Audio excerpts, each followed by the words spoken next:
Hola a todos, queridos hermanos y amigos. Estamos en una nueva entrega de la serie Las Bienaventuranzas, llamada Del Dicho al Hecho.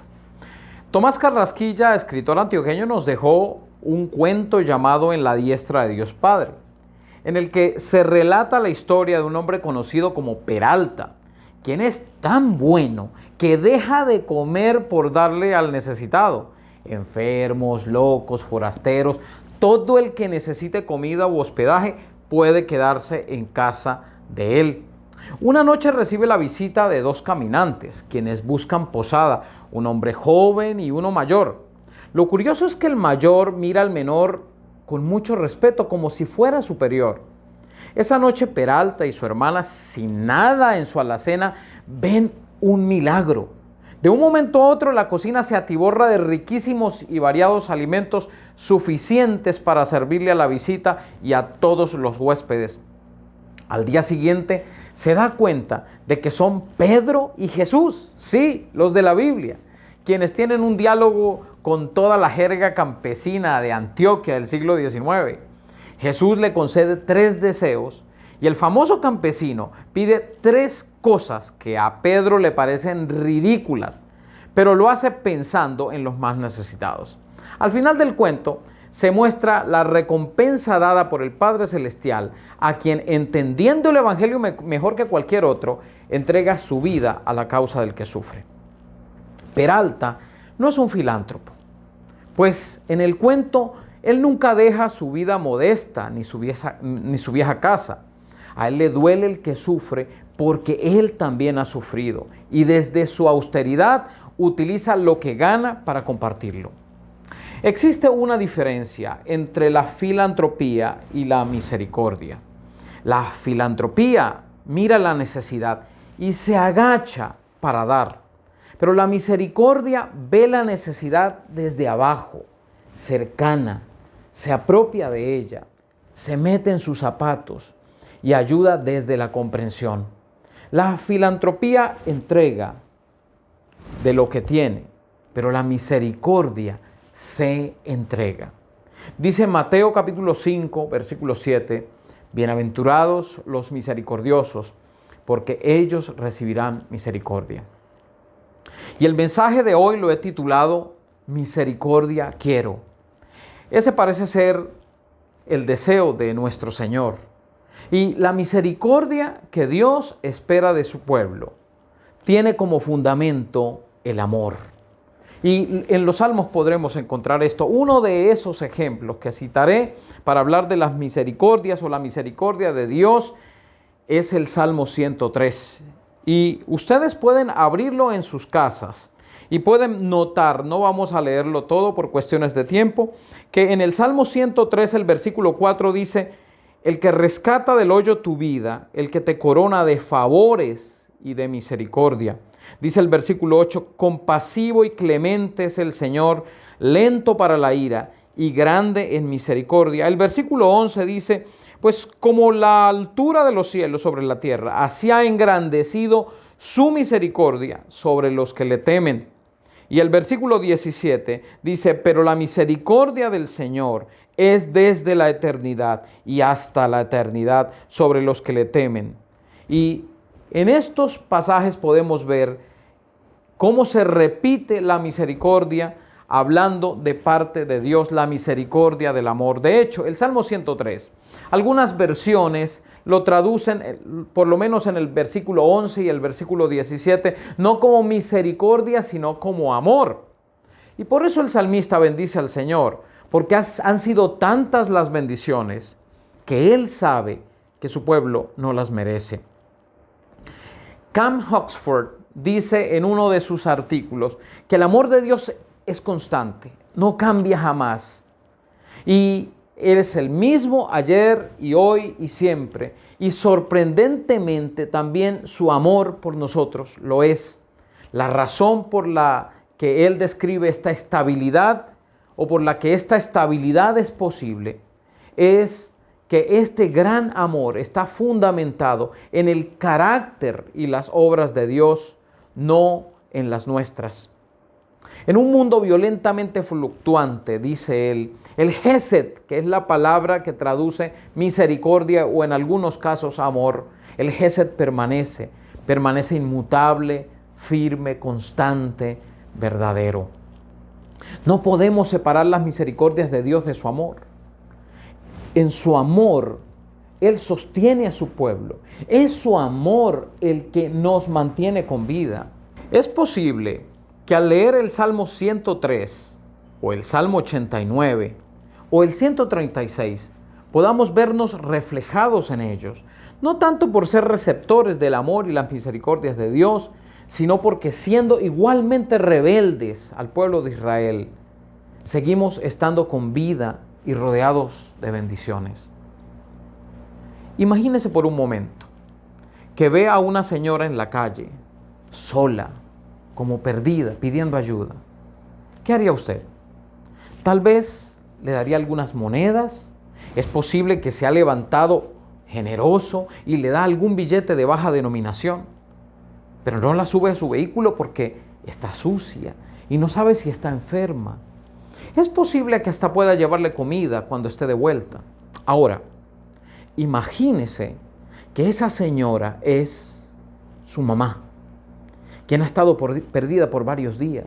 La respuesta sería distinta. Yo creo que sí. La diferencia, ¿en qué radica? En el amor. Así es la misericordia de Dios para con nosotros. Y es por eso que además de seguir con vida, hemos sido tan bendecidos por Él. Es esa misericordia basada en el amor la que Dios espera que su pueblo también tenga con el prójimo. Si pensáramos que cuando le damos a otro, le estamos dando a nuestra familia, a quien amamos, la forma de dar cambiaría radicalmente, porque estamos dando desde nuestro corazón, no desde nuestro pesar.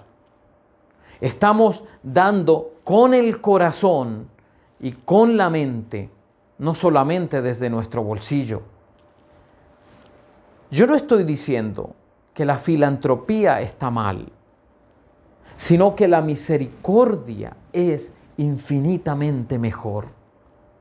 Pero la misericordia que Dios espera de su pueblo tiene como contexto el dolor.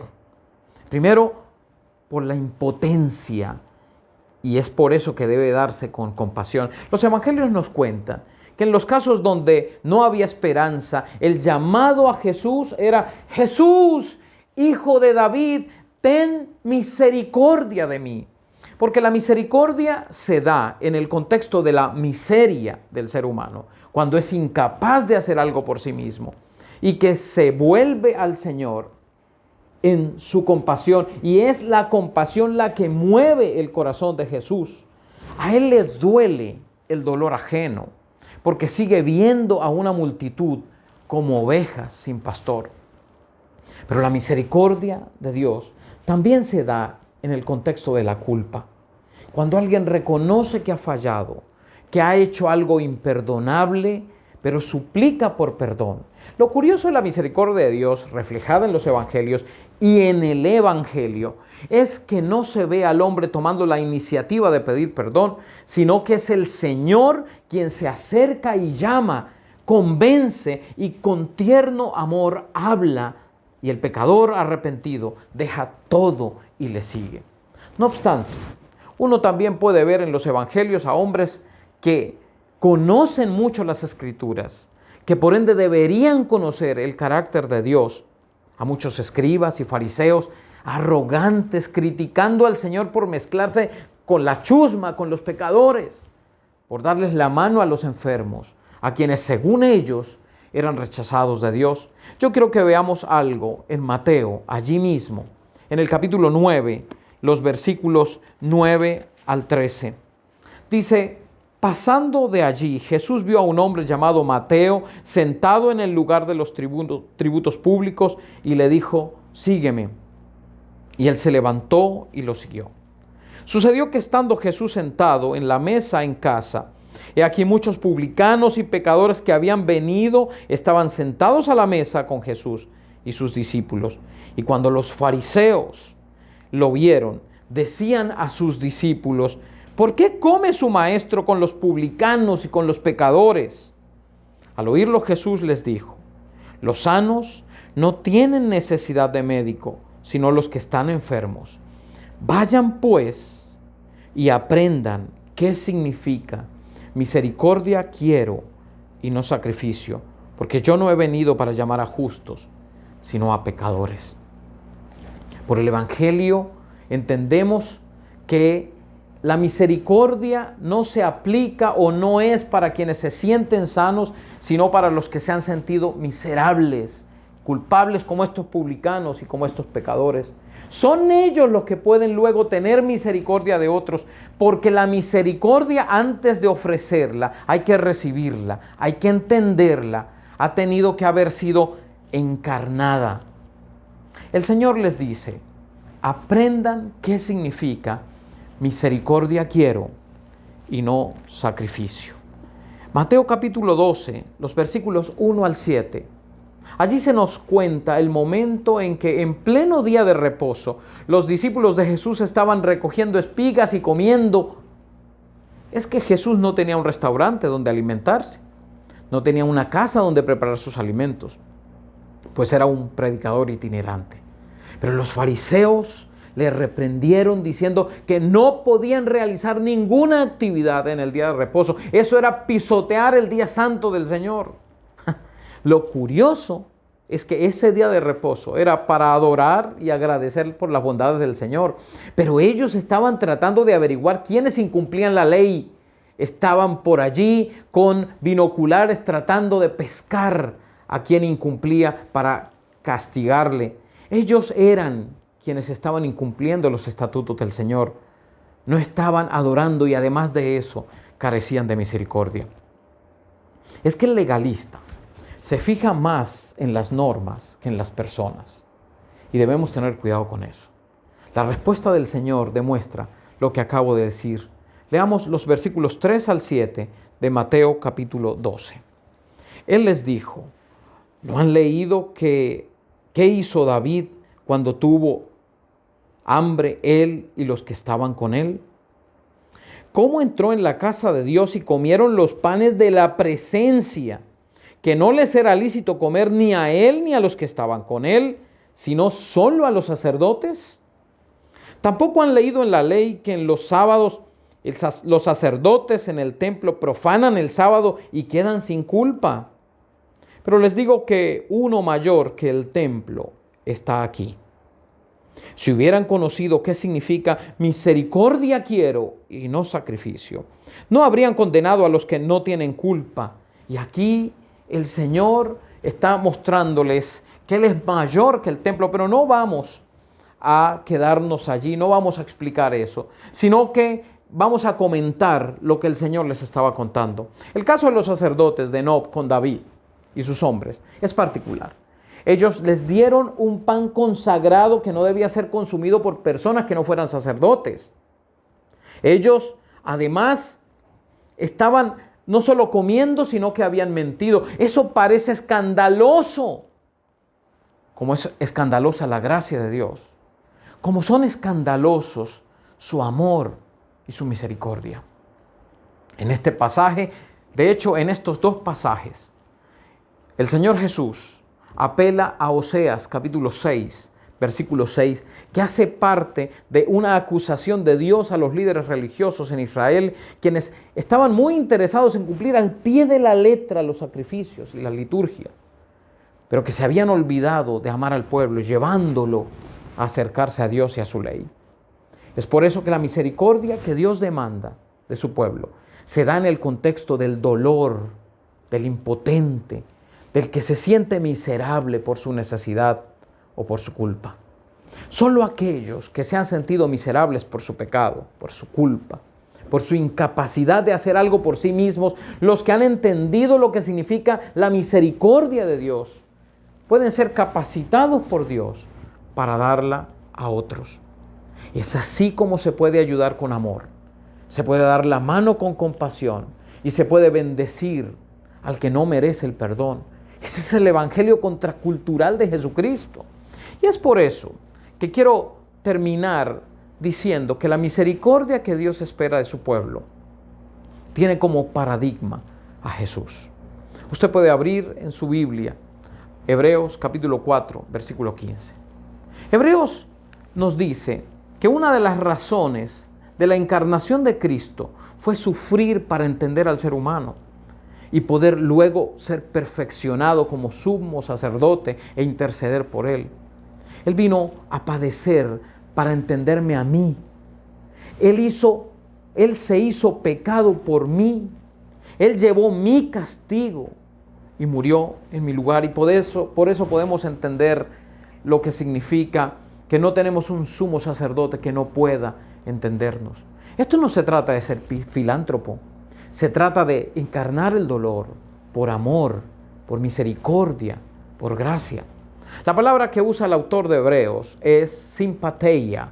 No tenemos un sumo sacerdote que no sea simpático, porque simpático no es solo condolerse, es ayudar al que necesita, es vivir el dolor del otro, es caminar en los zapatos del que sufre, sea amigo o sea enemigo, como en el caso de Jesús, que murió por los enemigos. Son estas personas que han sido llamadas, que han llorado por su pecado, que han reconocido sus miserias, que saben que son culpables, pero que han sido perdonadas, las que pueden ofrecer la misericordia. Son ellos los que por pura gracia de Dios recibirán misericordia en el día del juicio. Si usted ha aprovechado este tiempo para dar, yo le felicito. Pero quiero invitarle a pensar en cómo es que usted está dando.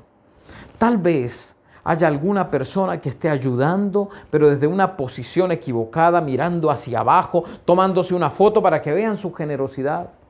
O simplemente pensando, agradezca que le doy. Ese dar con tristeza o por necesidad no glorifica a Dios. A Dios se le glorifica cuando entendemos que los clavos que debían penetrar en nuestras manos sucias, penetraron en las manos santas de Jesús. Cuando recordamos que la sangre esparcida en el madero de la maldición debía ser la nuestra, no la de Él. Solo ahí comprenderemos el verdadero amor. Solo ahí comprenderemos lo que significa misericordia.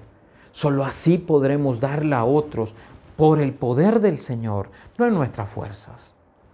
Hermano o hermana, si usted es quien está suplicando por misericordia, porque se siente necesitado, porque se siente culpable, recuerde que es por la fe en Jesús que hallamos libertad y es por la fe en el Señor que encontramos oportuno socorro. Si usted es de los que creen, pero está pasando por un tiempo de necesidad o angustia, yo le invito a recordar con gozo las palabras de aquel cántico. Sigo confiando en Jesús, mi Salvador. Sigo confiando en Jesús, no tendré temor. Si vienen pruebas y afán, puedo cantar. Sigo confiando en Jesús, nunca faltará. Padre, gracias por tu misericordia. Gracias por tu amor inmerecido.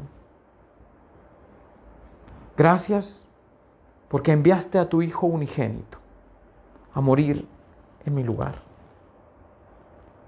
Y gracias porque yo puedo entender la misericordia desde el lugar del que la entendió y la vivió, Jesús mi Salvador.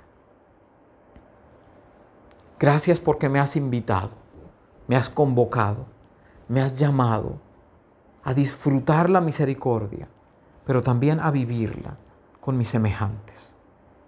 Bendice a esta tu iglesia. Bendice a cada persona que está escuchando tu mensaje. Y ayúdanos, porque tú quieres que la misericordia en tu pueblo, tu misericordia, sea una realidad. En Jesucristo, amén.